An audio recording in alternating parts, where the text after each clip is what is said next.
Benvenuti a tutti.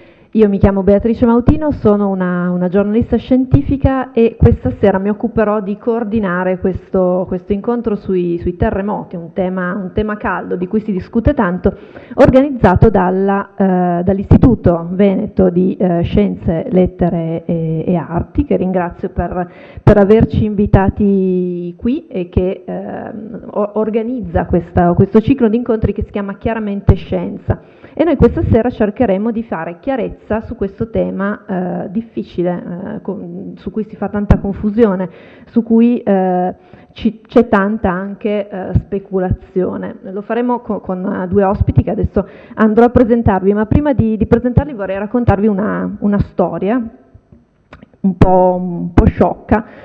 Chi è di voi che guarda Voyager?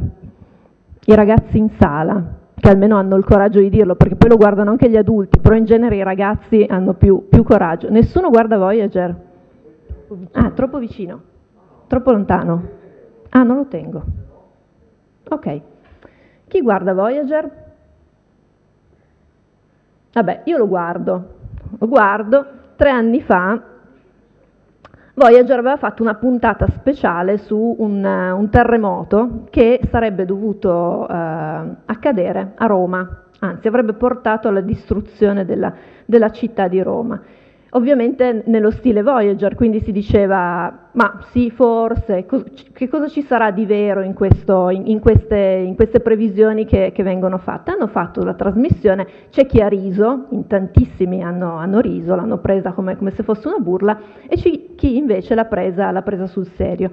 Parallelamente in quei giorni in un comune vicino a Roma sulle macchine erano stati messi dei volantini della protezione civile, di una finta protezione civile, si è scoperto dopo, che annunciava questo imminente terremoto e chiedeva alle persone di uscire dalle loro case.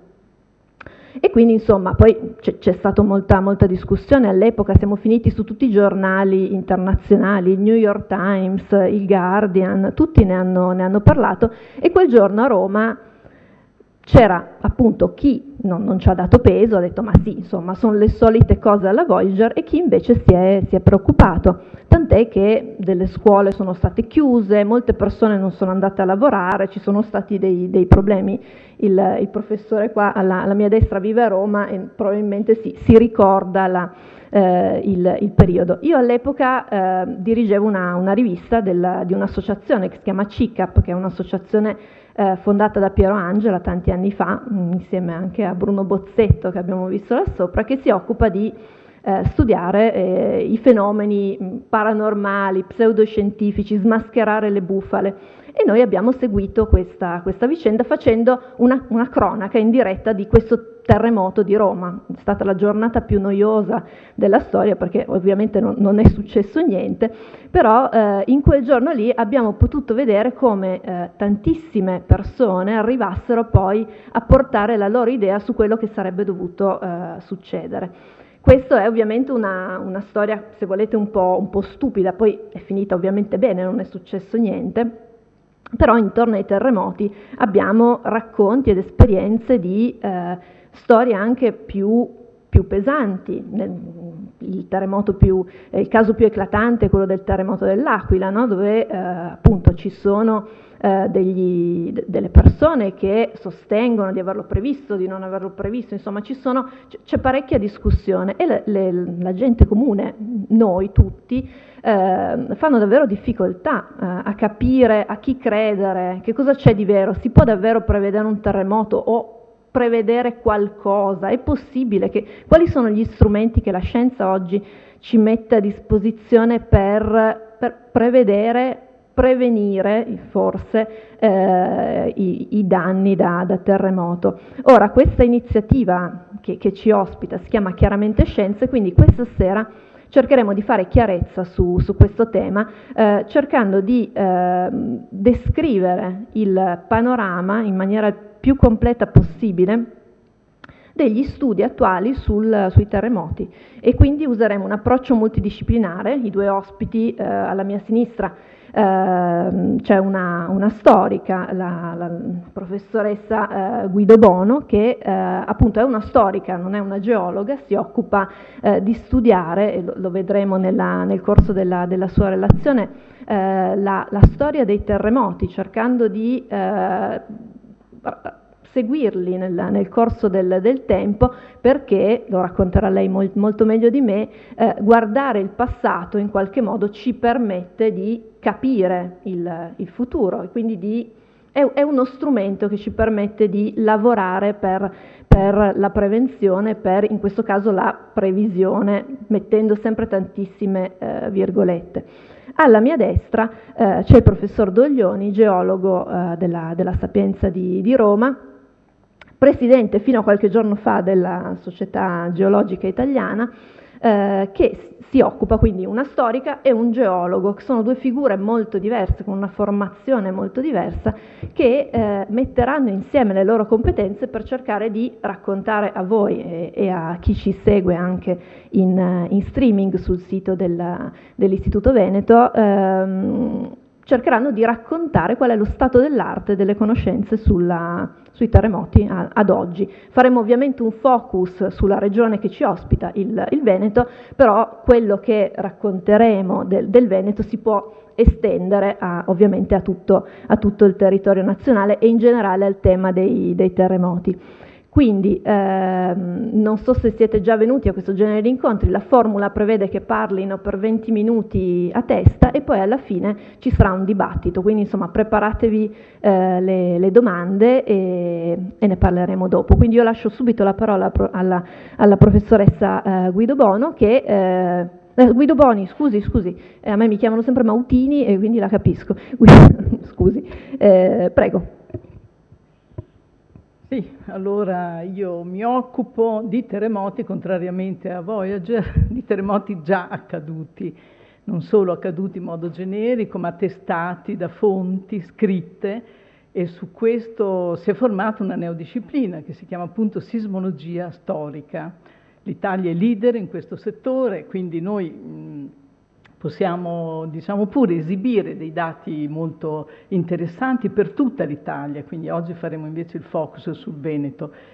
Terremoti del Veneto nel lungo periodo, quindi io ho scelto dal XII al XX secolo perché c'è anche uno sforzo di fantasia da fare. Il passato, che c'è poco noto, come erano questi terremoti, quanti erano, che cosa colpivano. E qui vedremo in questo passaggio che la cosa centrale, ha anche un valore culturale molto importante, è il valore della memoria. Una memoria che in teoria appartiene a tutti, però di fatto poi sono gli specialisti che la devono tirare fuori e finalizzarla a questi scopi. Bene, faremo questo piccolo viaggio allora. Intanto vi premetto la situazione italiana. Il Veneto non è speciale per l'Italia, presenta una serie di terremoti, vedete in questa mappa tutta l'Italia è interessata a terremoti importanti, qui sono rappresentati solo gli epicentri a partire da magnitudo 5,5, quindi ben sopra la soglia del danno, sono rappresentati i 242 più forti terremoti, quindi dal 1000, dall'XI secolo al XX secolo. Nel catalogo parametrico però noi ne conosciamo 4.000 che interessano tutta l'Italia, ma sono ben 34.000 le scosse di tutte le intensità che conosciamo, che sono già classificate e localizzate. Quindi ci aspetta anche un grande lavoro di comprensione. L'Italia ha un patrimonio di dati eccezionale nel mondo, ce lo invidiano, il nostro catalogo è considerato il migliore del mondo per quantità di dati e per distribuzione geografica. Vedete da questa cartina che si disegna quasi l'Appennino, cioè dal Friuli, no? Si viene giù, c'è una forte densità sia nel nord-est, appunto, poi nell'Italia centrale, nell'Italia meridionale, vedete la Calabria che addirittura è coperta, no, da questi cerchi, è infatti la nostra regione più sismica, e poi la Sicilia orientale, la Sicilia anche occidentale. Quindi vedete che ben poche parti dell'Italia sono esclusi da terremoti, e qui noi vediamo solo gli epicentri, non le propagazioni e gli effetti. Questo particolare ce lo teniamo per il Veneto. E partiamo in questo piccolo viaggio storico. Noi possiamo rappresentare in vari modi, qui sono rappresentati tutti i terremoti che conosciamo per il Veneto di varia magnitudo, anche questi sempre nel lungo periodo. Vedete che già si addensano, non so se c'è un puntatore o un mouse, vabbè, si addensano quelli più importanti nella parte pedi-appenninica. Qui sono gli epicentri, quindi non sono rappresentati ancora gli effetti. A noi invece interessano soprattutto gli effetti, come si propagano, cosa colpiscono. E guardiamo sempre per gli epicentri un'altra rappresentazione, forse più semplificata, e si vede già un raggruppamento, no? Di eventi. Vediamo dalla zona di Belluno, anche la parte del Trevigiano, l'Asolano, vediamo anche Padova, no? Anche in pianura, qualche cosa ci sono gli epicentri. Vediamo che ci sono delle grandi zone vuote, guardate sul lago di Garda come si addensano, sul confine con la Lombardia. Insomma, c'è già un carattere che adesso andiamo ad esplicitare meglio. Qui li vediamo rappresentati, vedete, dall'VIII secolo, perché effettivamente c'è qualche terremoto anche prima del 1000.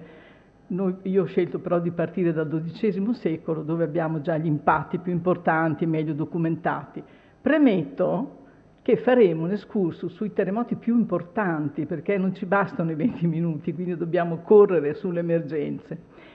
Se vogliamo vederli rappresentati cronologicamente, questi terremoti veneti, ecco, vediamo che ci sono tanti vuoti, non c'è uno scorrere omogeneo, ci sono dei vuoti dovuti a perdite di informazione o a ricerche ancora non fatte, anche vuoti perché non c'è attività sismica, e questo lo possiamo vedere per esempio dal 1500, vediamo che nel 600 ci sono pochi terremoti, almeno per la intensità epicentrale che abbiamo scelto. La soglia qui è quella del danno, no? Che supera il danno, quindi dal quinto sesto grado della scala Mercalli, cioè MCS, che misura, classifica gli effetti, quindi in questo caso sono rappresentati gli effetti. Vediamo che c'è una crisi forte nel Novecento, vedete come si addensano, poi non sappiamo per il futuro, ma perché ci servono queste rappresentazioni?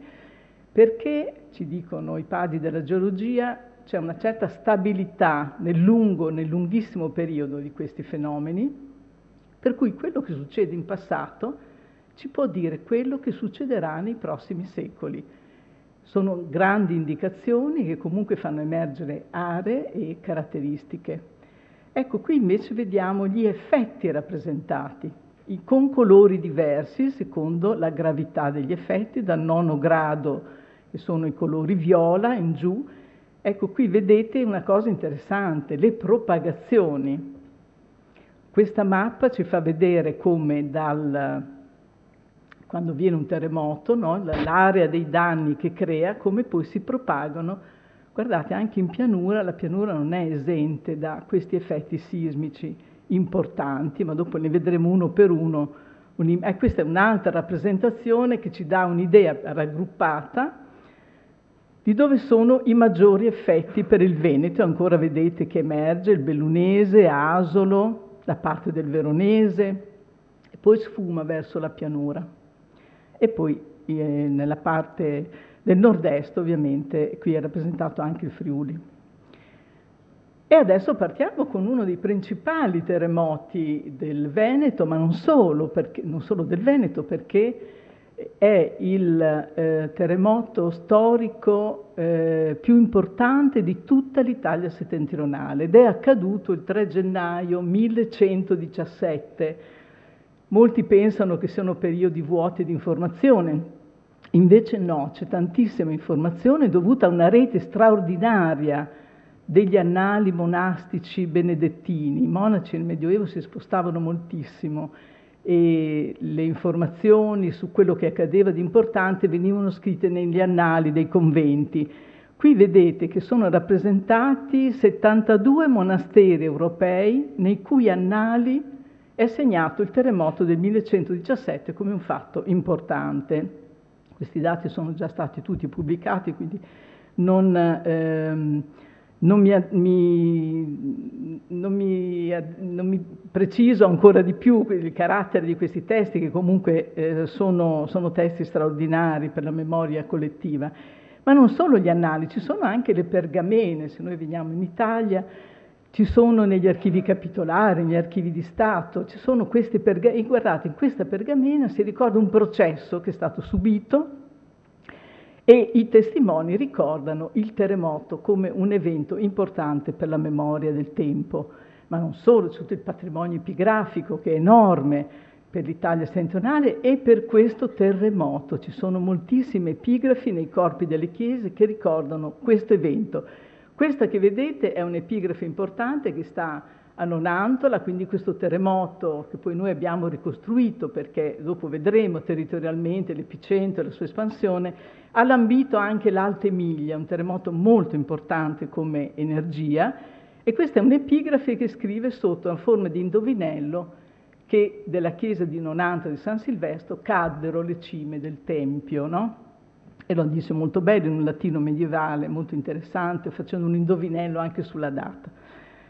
E vediamo Verona, città molto colpita da questo terremoto. Noi siamo riusciti a localizzare degli effetti molto precisi in alcune chiese. La società è traumatizzata e si segna proprio in questi anni il passaggio verso il comune come organizzazione politica. I terremoti sempre accelerano dei processi in corso di potere perché servono decisioni, serve pensare a cosa succederà dopo, quindi la società pensa al suo futuro. E qui vediamo una cosa che vi faccio vedere molto in fretta, se no ci fermiamo, perché questo terremoto era così importante anche per gli annali benedettini, perché viene sempre ricordato il giorno soltanto e delle ore, citate però nel modo più diverso della cultura del tempo. Noi, facendo un paragone fra tutti i modi di ricordare le ore, abbiamo trovato delle concordanze e abbiamo scoperto che ci sono state 2 scosse a distanza di 10 ore una dall'altra. E quindi sono 2 terremoti, vedete in questa mappa, uno di là dalle Alpi che ha colpito la parte meridionale della Germania e una di qua col Veronese, che è la seconda scossa. E per l'Italia è un terremoto di magnitudo 6,8, quindi molto di grande energia. La magnitudo è una magnitudo equivalente, ovviamente non c'erano gli strumenti in quel periodo, e si calcola con un algoritmo basato su appunto gli effetti che sono stati localizzati. Questo da solo sarebbe un argomento.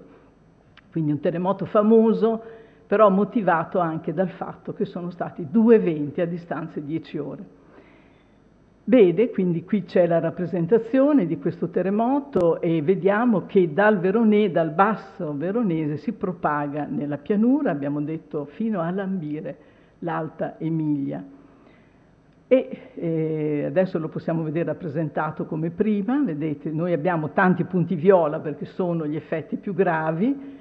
Più i terremoti sono vicini e documentati, più noi riusciamo ovviamente a creare dei campi, i campi di effetti che hanno avuto.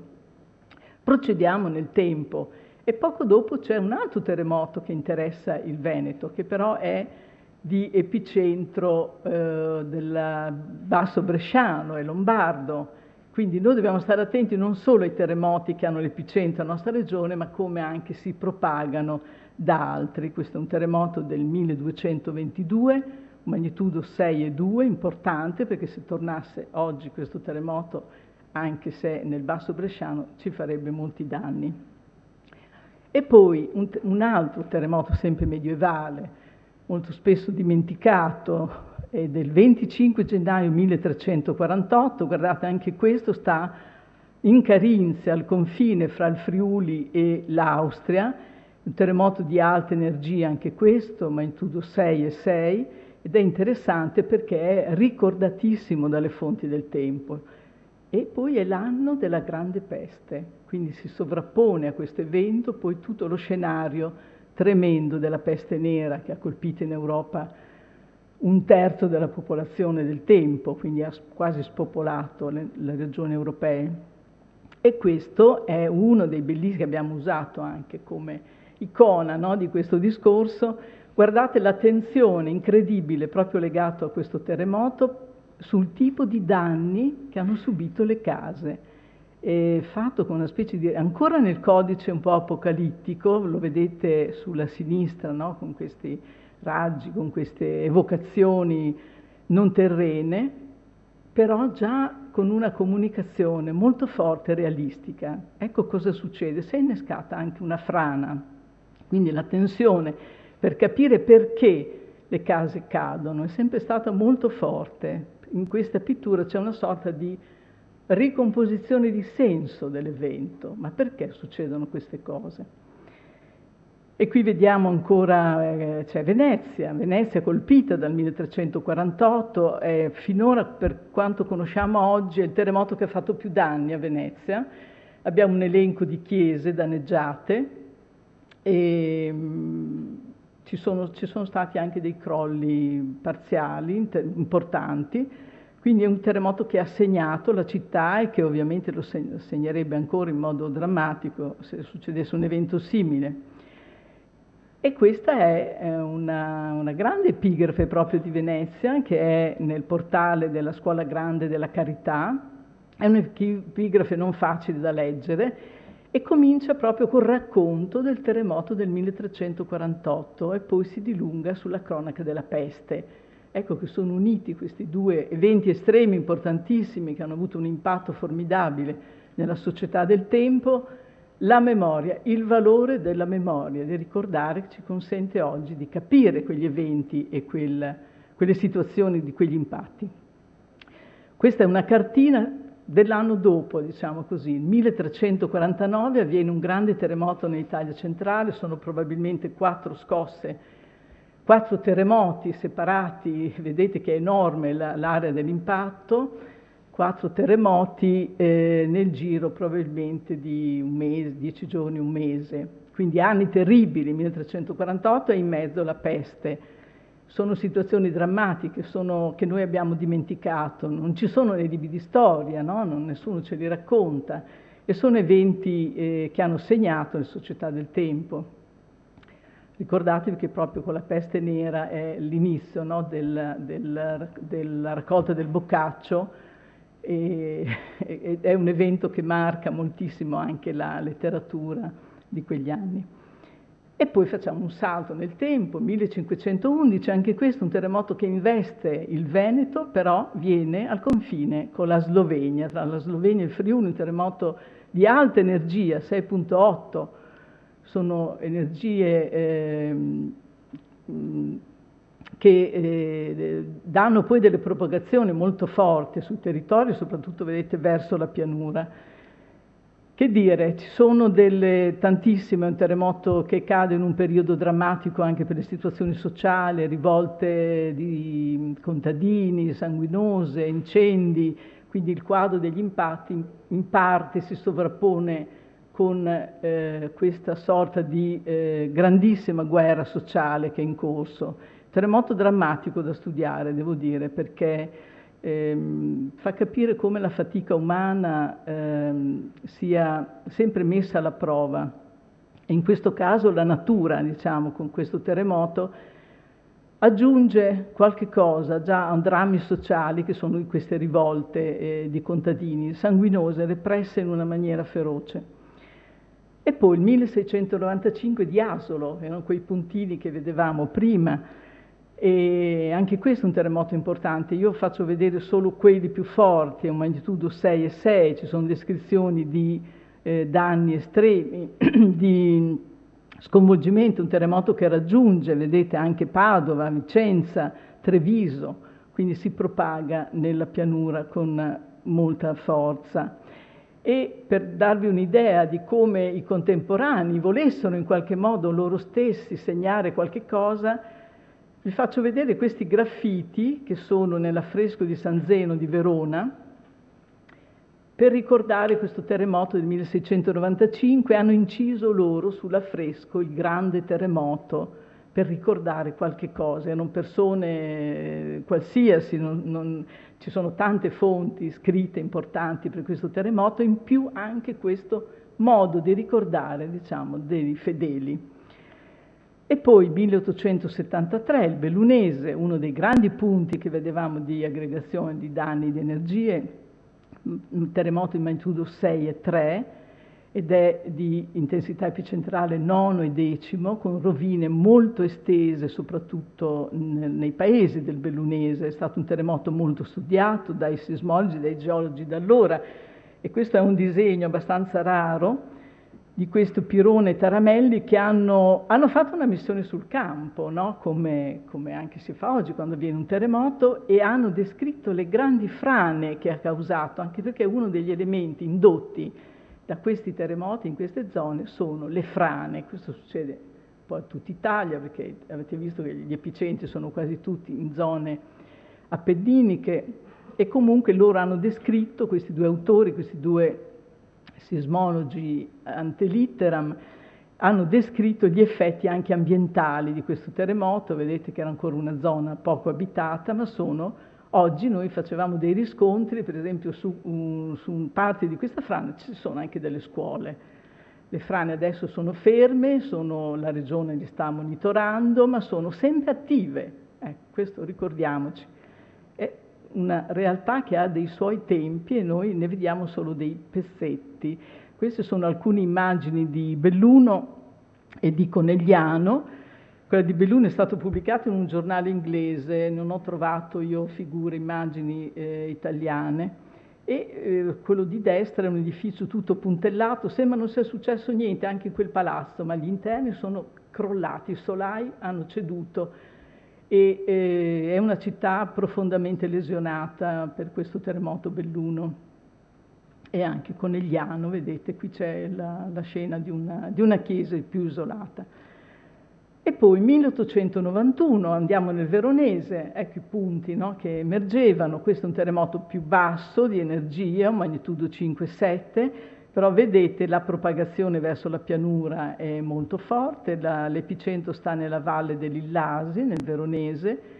È un terremoto molto ben descritto, con danni consistenti nei paesi del Veronese, e anche Verona ha avuto danni. Poi ritorniamo di nuovo ad est, 1936, ormai siamo nel nostro secolo, il grande terremoto del 1936, bisognerebbe dire, dell'Alpago Cansiglio. È un terremoto che ha distrutto degli interi paesi, che ha prostrato le popolazioni isolate, anche allora, molto orgogliose. È sfuggito moltissimo anche nei giornali italiani del tempo, un grande evento quasi nascosto che sfugge. Noi l'abbiamo messo in luce con una quantità di fonti anche archivistiche notevoli. E poi l'ultimo grande terremoto, quello del 1966 del Friuli, che ha investito anche gran parte del Veneto. Questa è l'immagine dei danni solo della scossa del 6 maggio, poi ricorderete che c'è stata un'altra scossa in settembre, quindi questo carattere di sequenza, di ripetersi più terremoti nella stessa zona in un periodo ristretto, è un carattere della sismicità italiana. E il terremoto del Friuli ha messo in evidenza, forse è stato il primo terremoto industriale, non è stato quello dell'Emilia del 2012, ma è stato questo, perché intere zone industriali costruite da poco tempo sono state profondamente lesionate e danneggiate. Quindi oltre ai danni ai beni culturali, che è un patrimonio importantissimo che ogni forte terremoto erode, lo erode perché indebolisce gli edifici o perché li fa crollare, è una perdita di memoria. Ogni terremoto si porta via delle parti consistenti dei nostri beni culturali. Questo è poco percepito, credo, nella cultura diffusa, ed è un problema importantissimo. Poi il problema delle case, delle persone che perdono l'abitabilità, perdono il radicamento nel territorio. Le case da luogo della sicurezza diventano luogo della insicurezza. C'è rimasta questa parola in italiano, gli stabili, no? Per dire i fabbricati, pensando che siano fermi, invece poi diventano delle scatole pericolose. E poi il patrimonio industriale, quindi un terremoto impatta tutto quello che trova sul territorio, e l'impatto è relativo a come noi costruiamo, a quanto costruiamo, a cosa proteggiamo.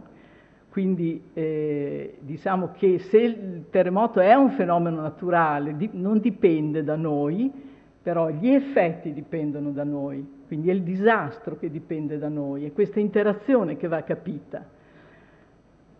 E qui vediamo ancora uno sguardo su Venezia, che è un gioiello, che è una città ricchissima culturalmente dal punto di vista architettonico.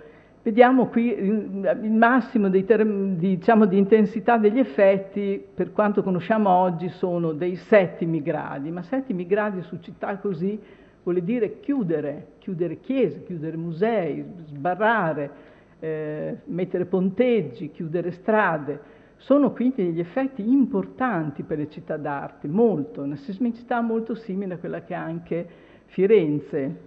Qui vediamo che è un po' di tempo che non viene un terremoto di 7º, per fortuna, e l'ultimo è quello che ha colpito, quello del 1695, degli effetti che ha avuto da Asolo, sì, e sto per chiudere, e altri terremoti di 6º, che comunque vuol dire lesioni, cadute di intonaci, vuol dire una generale manomissione del costruito.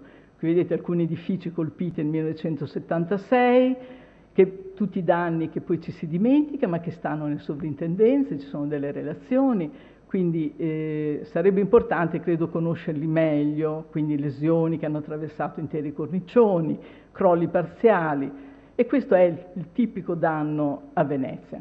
Bene, io chiudo questa parte, questa carrellata che è stata molto densa, ho toccato solo dei punti, ma sarebbe lunghissimo approfondire per ogni terremoto, ma anche molto piacevole, penso, e molto, molto utile. Quindi adesso io do la parola al mio collega che ci dirà cosa c'è sotto, perché noi siamo così in crisi, no? Sulla superficie. Grazie.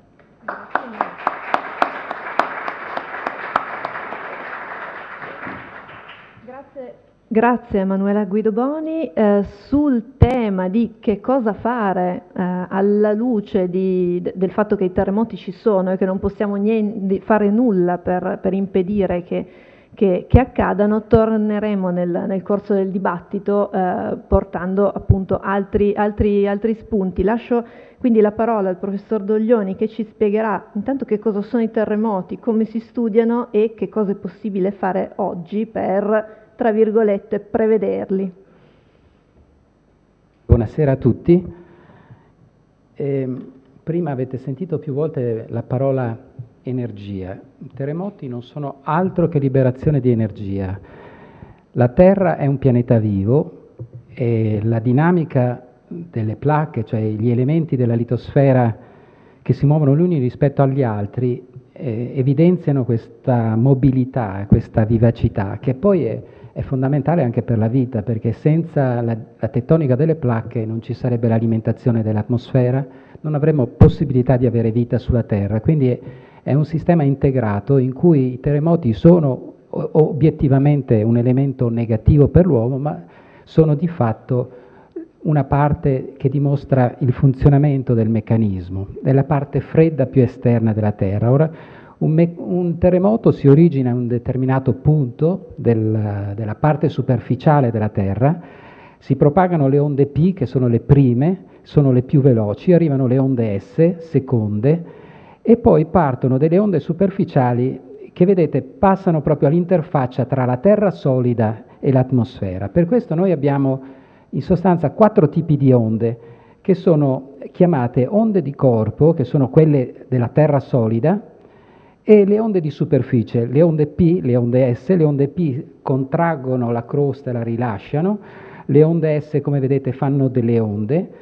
Poi ci sono le onde di superficie, si chiamano di Rayleigh e di Love, che viste nel sismogramma e poi nei danni che producono nelle abitazioni, sono particolarmente importanti perché sono quelle di maggiore ampiezza. Quindi vedete, in un sismogramma prima arrivano le onde P, dopo un po' di tempo, a seconda della distanza dall'epicentro, arrivano le onde S, e poi dopo un po' arrivano le onde di superficie che, essendo più lente, hanno un'ampiezza maggiore e quindi producono maggiori danni. Ora, al mondo ci sono tanti terremoti, ma appunto bisogna vedere di quale grandezza parliamo, di quale energia rilasciano. Come vedete ci sono terremoti che potremmo definire anche di magnitudo -1, fino alla magnitudo 9 del Giappone. La magnitudo 1 rompe per esempio una superficie di 10 metri quadrati. Che so, il terremoto dell'Aquila ha rotto una superficie di 100 km quadrati. Il terremoto del Giappone 100.000 km quadrati. La frequenza ovviamente è inversa, cioè terremoti di magnitudo tipo quello del Giappone ce n'è in genere circa uno ogni 10 anni, anche di meno. Terremoti di magnitudo 8 circa uno all'anno, terremoti di magnitudo 1 o 2 ce ne sono migliaia, milioni ce ne sono. Per esempio in Italia noi abbiamo una media di oltre 10.000 terremoti l'anno, però sono in gran parte terremoti registrati solo dagli strumenti, dai sismografi, quindi il danno, come diceva prima la collega Guido Boni, si risente quando questi eventi superano in genere la magnitudo 5.5, almeno per il patrimonio edilizio nazionale.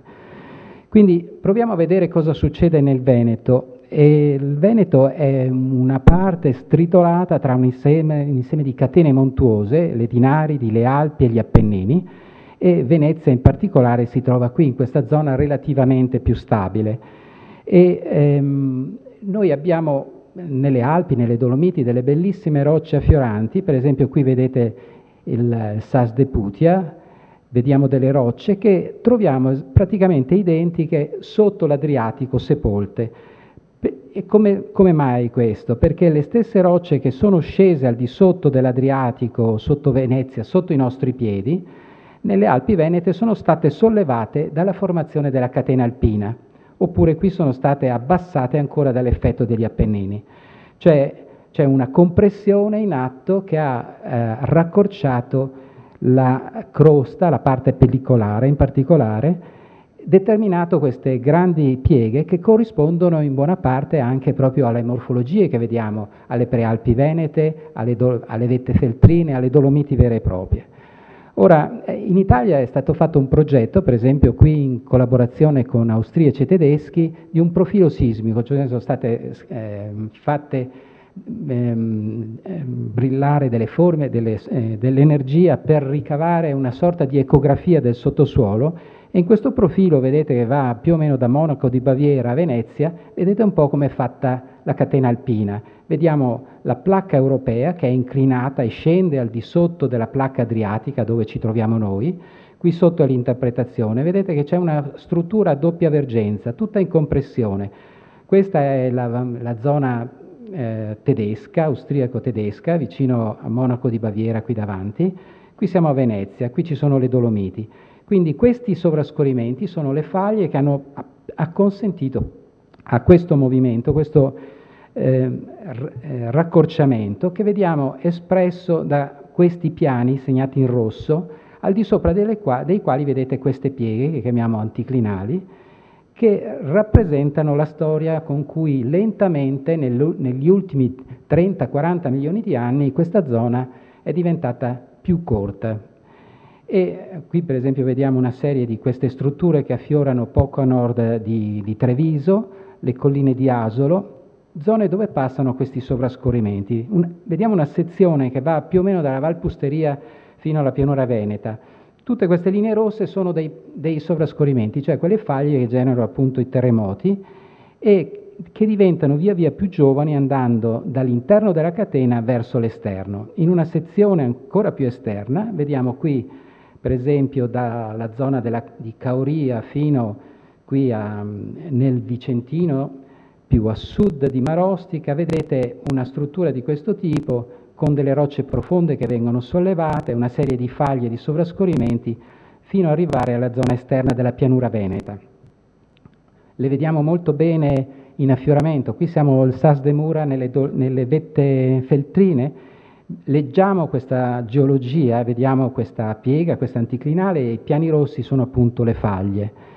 Le faglie che affiorano anche qui, per esempio nella vallata bellunese,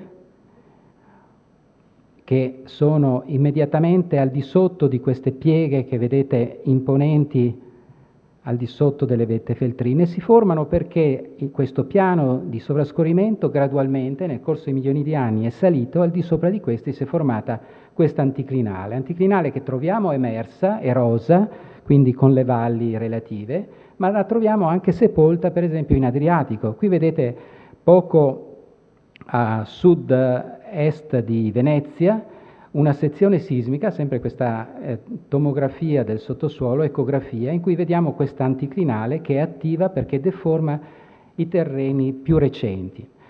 Prima la professoressa Guido Boni ci ha fatto vedere un po' la storia di questi terremoti. Qui vedete quelli concentrati dall'anno 1000 più o meno fino al terremoto del 76, oltre 20 terremoti. Vediamo come si sono distribuiti un po' in pianta.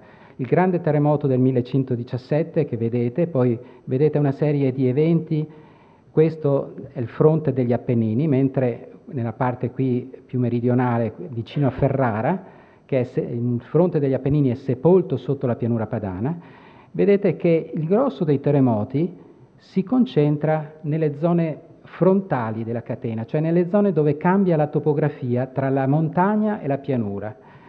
I prossimi terremoti, perché ci saranno, come avete visto ci sono oltre 20 terremoti nell'ultimo millennio, sicuramente almeno 2-3 terremoti ogni 100 anni di rilevanza sociale importante si sono manifestati nel Veneto e continueranno in futuro. Quindi dove arriveranno, il punto di domanda è quello che vedete in questa mappa, ma arriveranno. Quindi in qualche modo dobbiamo essere coscienti del fatto che dobbiamo prepararci a questi eventi. Ma da questa carta però impariamo molte cose, cioè che la zona più probabile dove viene rilasciata la maggior parte dell'energia è proprio il fronte delle montagne, la transizione con la pianura. Guardiamo per esempio il Friuli. Il terremoto del Friuli è iniziato nel maggio e si è propagato verso il basso. Il terremoto dell'Irpinia, invece, che è in un ambiente opposto, cioè estensionale invece che compressivo, si è propagato dal basso verso l'alto. Perché questo fatto? Perché il peso delle rocce esercita un ruolo fondamentale nel determinare dove arriverà il terremoto. Per cui più stiamo in profondità in un ambiente estensionale, più è facile rompere le rocce, più siamo invece in zone superficiali, più è facile rompere le rocce in un ambiente compressivo. Questo è il motivo perché se guardate la sismicità dell'Italia, se ricordate la sismicità del Veneto, il grosso è concentrato nelle zone al fronte della catena, mentre il grosso della sismicità in Appennino è concentrata dove c'è il massimo rilievo topografico. Pensate all'Aquila, Avezzano, l'Irpinia, sono le zone di elevata morfologia, perché è proprio il peso della colonna di rocce che esercita meccanicamente un ruolo importante. Cioè, se vedete in questo disegno, il peso che sarebbe questo chiamato sigma 3, che è lo sforzo minimo che agisce in un ambiente compressivo, quando noi ci spostiamo in questa zona più esterna, il sigma 3 diventa più piccolo perché il peso delle rocce che agiscono sul piano di faglia è più piccolo. Quindi la differenza che c'è tra lo stress massimo e lo stress minimo, vedete che è più grande e il cerchio rosso ci indica che stiamo più vicini alla rottura di quanto non fossimo nella zona in cui il carico delle rocce è maggiore. Questo spiega il motivo perché la zona pedemontana veneta è quella più soggetta a grandi terremoti. Non che non ci siano terremoti anche nelle zone interne del Veneto, parlo della zona alpina, ma quella è la zona sismicamente più attiva e più energetica.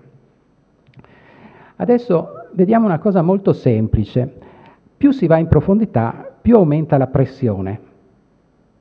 E questo campo grigio che vedete è il campo di stabilità delle rocce man mano che aumenta la pressione. Il peso delle rocce, appunto, diventa via via più grande, quindi il confinamento che agisce su una particella, su un decimetro cubo di una qualsiasi roccia, più si va in profondità, più diventa grande il peso delle rocce e più diventa forte l'energia che è necessaria per rompere quelle rocce. Però più si va in profondità, più aumenta la temperatura.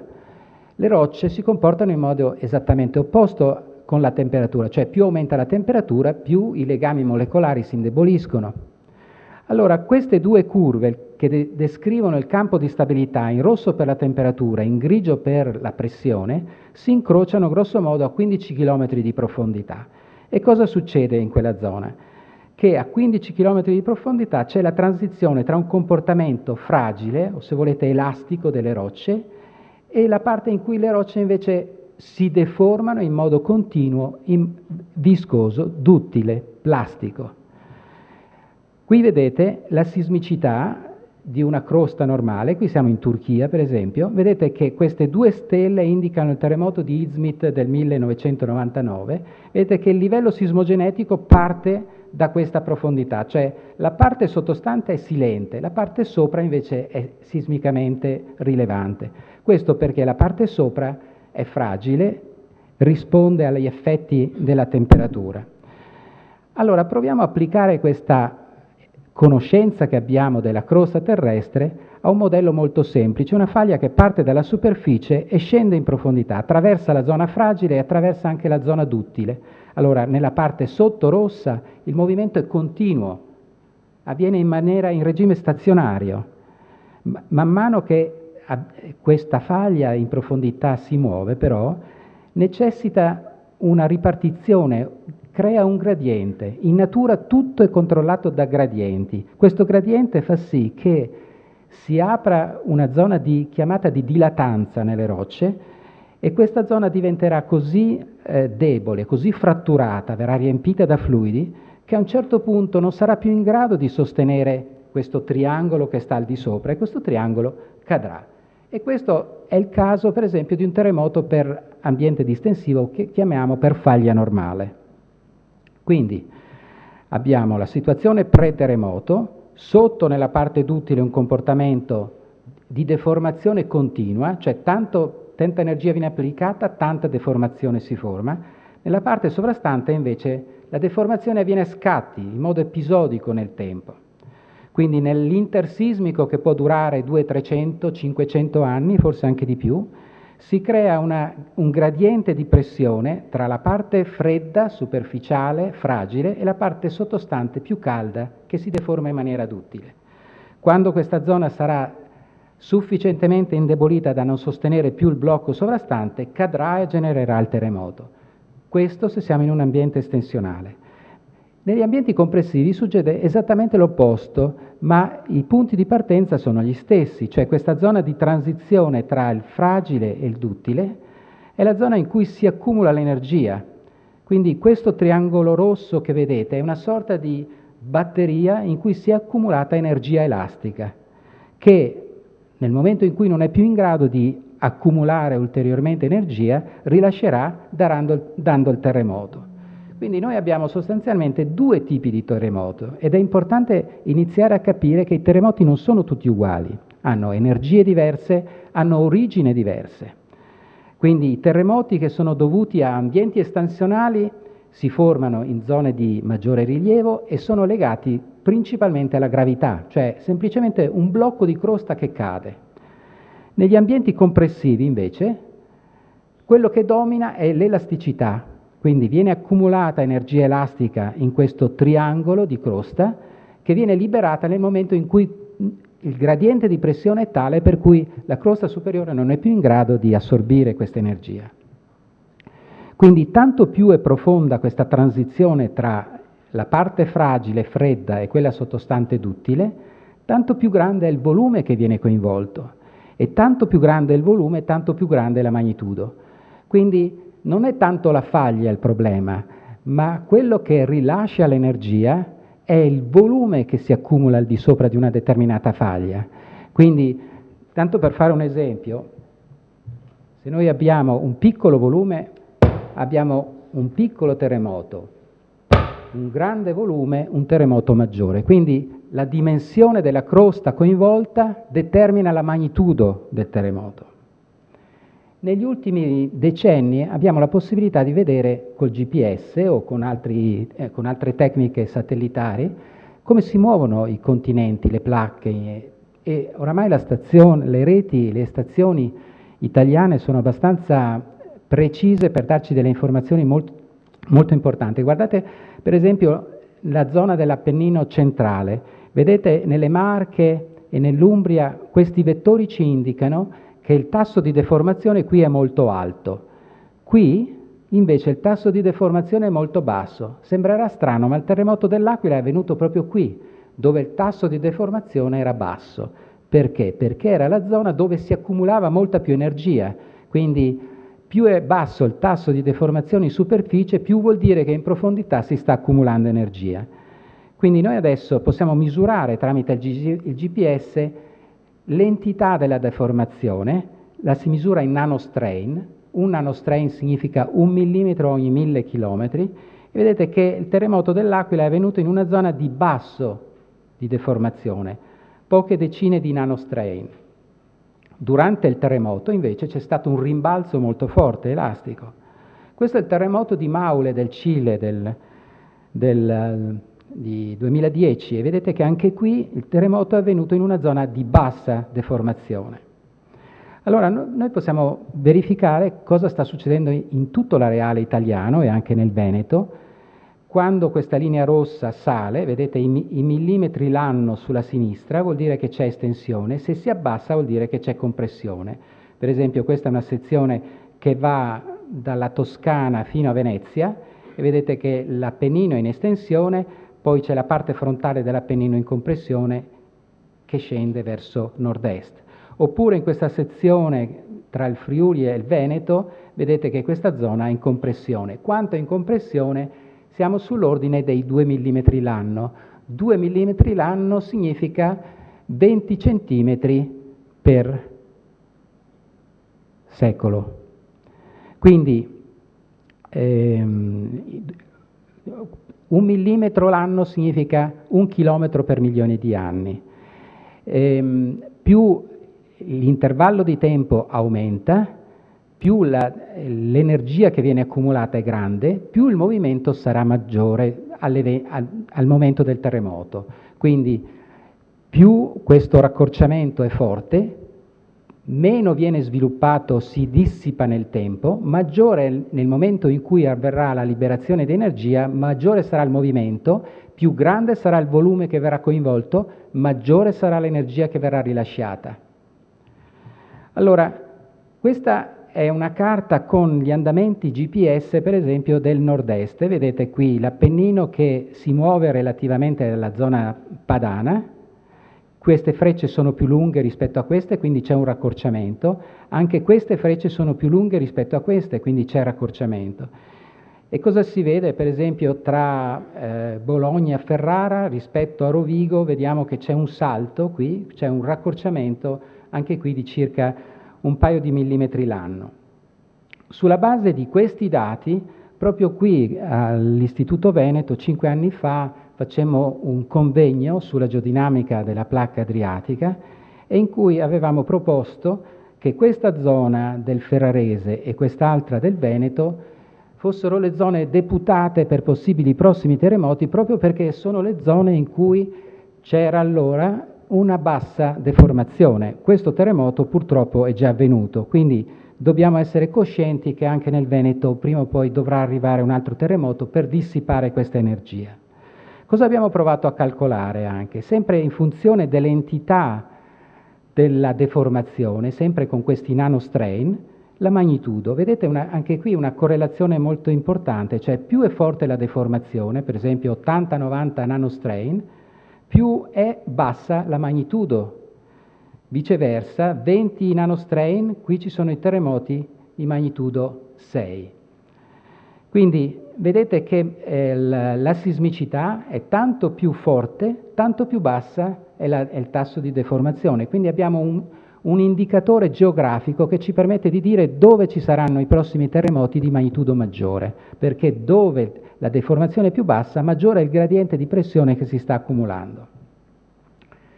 Grazie alle tecniche satellitari possiamo vedere cosa succede durante i terremoti. Questo è come si è mosso il terreno, per esempio, in occasione del terremoto dell'Emilia del 2012. Vedete, queste frange di interferenza ci dicono che questa zona si è sollevata, proprio un anticlinale come quelle che conosciamo, oppure con questi dati SAR vediamo quanto si è abbassato il suolo in occasione del terremoto dell'Aquila. Vedete, questa macchia blu è la zona che si è abbassata.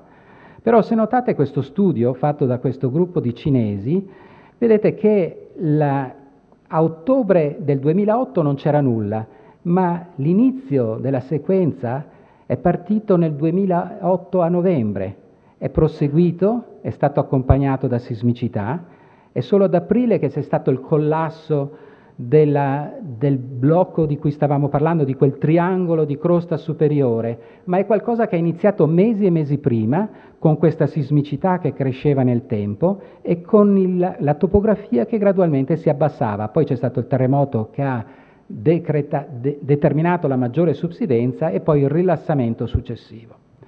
Un altro elemento importante che possiamo osservare nei terremoti è la risposta dei fluidi. Quando voi mi immaginate che abbiamo delle fratture all'interno della crosta, queste vengono permeate da acqua, CO2 e altro. Quando questo blocco cade, necessariamente questi fluidi vengono spremuti verso l'esterno, quindi c'è un aumento della portata delle sorgenti, una variazione della tavola d'acqua, per esempio.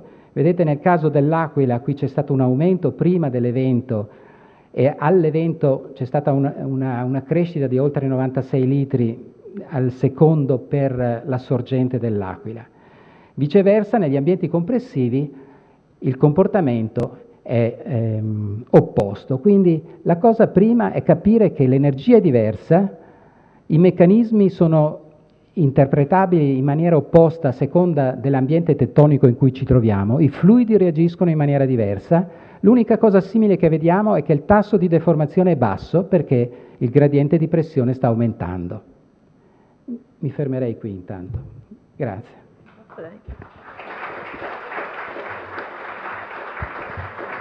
Grazie a Carlo Doglioni. Devo dire che questa immagine dei terremoti che si sviluppano nelle aree che sono più tranquille è abbastanza inquietante, ricorda un po' quelle storie che si raccontano nelle trasmissioni, quelle crude, no? Dove c'è la coppietta sempre tranquilla e carina che poi un giorno scoppia e prende a roncolate i vicini, quindi dà un'idea abbastanza inquietante della vicenda. Ora io aprirei il dibattito, ho una domanda, però se ci sono domande prima da voi do ovviamente la precedenza a voi, altrimenti parto con la mia. Dovete alzare le mani però, perché altrimenti non lo capisco.